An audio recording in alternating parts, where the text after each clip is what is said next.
So guys, അപ്പം എല്ലാവരും ഈ കമ്മ്യൂണിറ്റിയിൽ ജോയിൻ ആയി വരുന്നെന്ന് കാണുന്നുണ്ട്. അപ്പോൾ ഇതൊരു ഫ്രീ കമ്മ്യൂണിറ്റി ആണ്.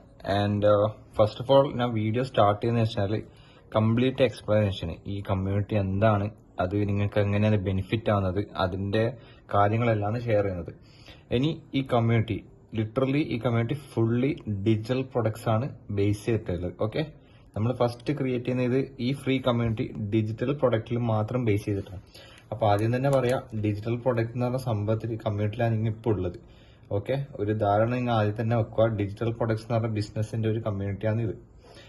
ഇനി ഇതിന്റെ ഫസ്റ്റത്തെ പറയാനുള്ള കാരണം എന്ന് വെച്ചാൽ വാട്ട് ഈസ് ഡിജിറ്റൽ പ്രൊഡക്ട്സ്. അതായത് ഫസ്റ്റത്തെ ക്വസ്റ്റ്യൻ എന്താ, വാട്ട്, ഇതെന്താ സംഭവം. ഇനി എന്ത് ഡിജിറ്റൽ പ്രൊഡക്ട്സ് ആണ് സെല്ലാവുന്നത്, അതായത് എങ്ങനത്തെല്ലാം ഡിജിറ്റൽ പ്രൊഡക്ട്സ് ആണ് ഉള്ളത് സെല്ലാവുന്നത്, അത് അതിന്റെ ഒരു ക്വസ്റ്റ്യൻ. പിന്നെ മൂന്നാമത്തത് വിന്നിംഗ് ആയിട്ടുള്ള ഡിജിറ്റൽ പ്രൊഡക്ട്സ്. ഓക്കെ, ഈ മൂന്ന് കാര്യത്തിൽ ഞാൻ ആൻസർ ചെയ്യാനാണ്. അപ്പോൾ ഫസ്റ്റ് ഡിജിറ്റൽ പ്രൊഡക്ട്സ് എന്താ വെച്ചാൽ ഓൺലൈൻ വഴി ഫിസിക്കൽ അല്ലാത്ത രീതിക്ക് സെല് ചെയ്യുന്ന സാധനങ്ങൾ എല്ലാം ഡിജിറ്റൽ പ്രൊഡക്റ്റ് ആണ്. സോ ഫിസിക്കൽ അല്ലാത്തെന്ന് വെച്ചാൽ നമുക്ക് ടച്ച് ചെയ്യാനോ പിടിക്കാനോ ഒന്നും കഴിയില്ല. ഈ പെന്നിപ്പം ഹോൾഡ് ചെയ്യുന്ന പോലെ നമുക്ക് എന്താക്കാൻ പറ്റില്ല, ഫിസിക്കലി നമുക്ക് കാണാനോ പിടിക്കാനോ പറ്റില്ല. അത് കംപ്ലീറ്റ്ലി ഓൺലൈൻ ആയിരിക്കും.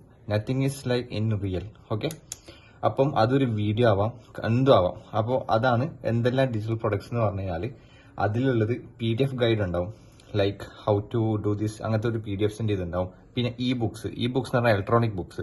ഇപ്പം ഞാൻ പറയുക, റീസെന്റ് ഒരു ബുക്ക്, അതായത് നോർമലി നമ്മളൊരു സ്റ്റോറി ബുക്ക് ആയിക്കോട്ടെ അല്ലെങ്കിൽ ഹെൽത്ത് അങ്ങനത്തെ എന്ത് ബുക്ക് ആയിക്കോട്ടെ, അത് നമുക്ക് ഫിസിക്കലി കയ്യിലുണ്ടെങ്കിൽ അത് നോർമൽ ബുക്കല്ലേ. പക്ഷെ നേരെ മറിച്ച് അതൊരു ഓൺലൈനിൽ ഒരു ഫോണിലോ ലാപ്ടോപ്പിലോ അതാകുമ്പോൾ അതൊരു ബുക്ക് ആയിട്ട് മാറും.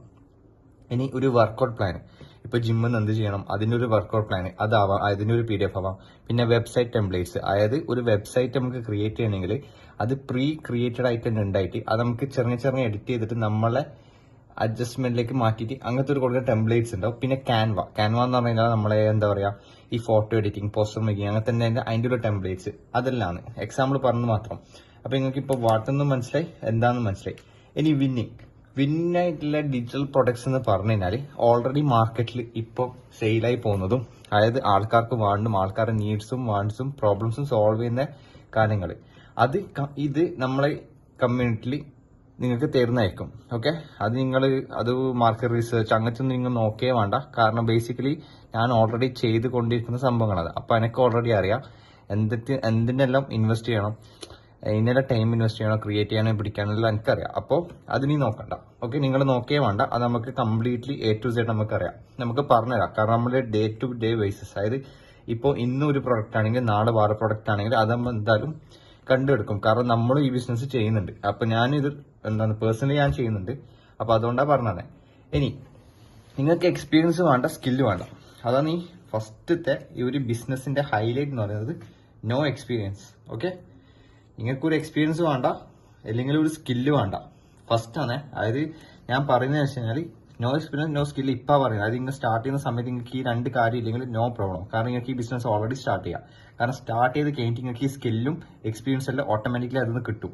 സ്കില്ലിങ്ങും ഡെവലപ്പ് ചെയ്തെടുക്കും, എക്സ്പീരിയൻസ് അതിൽ നിന്ന് കിട്ടും. ഇനി നമ്മൾ പറഞ്ഞു വരാൻ പോകുന്നത് എന്ന് വെച്ചാൽ 3 കാര്യങ്ങൾ നമ്മൾ ഫോക്കസ് ചെയ്യും. നിങ്ങൾക്ക് ഇത് ഫസ്റ്റ് സ്റ്റെപ്പ് മനസ്സിലായി വിചാരിക്കുന്നത്. ഇനി രണ്ടാമത്തെ സ്റ്റെപ്പിലെ കാര്യങ്ങൾ ഞാൻ അടുത്തൊരു വീഡിയോയിൽ ഞങ്ങൾക്ക് ഇടും. ഓക്കെ.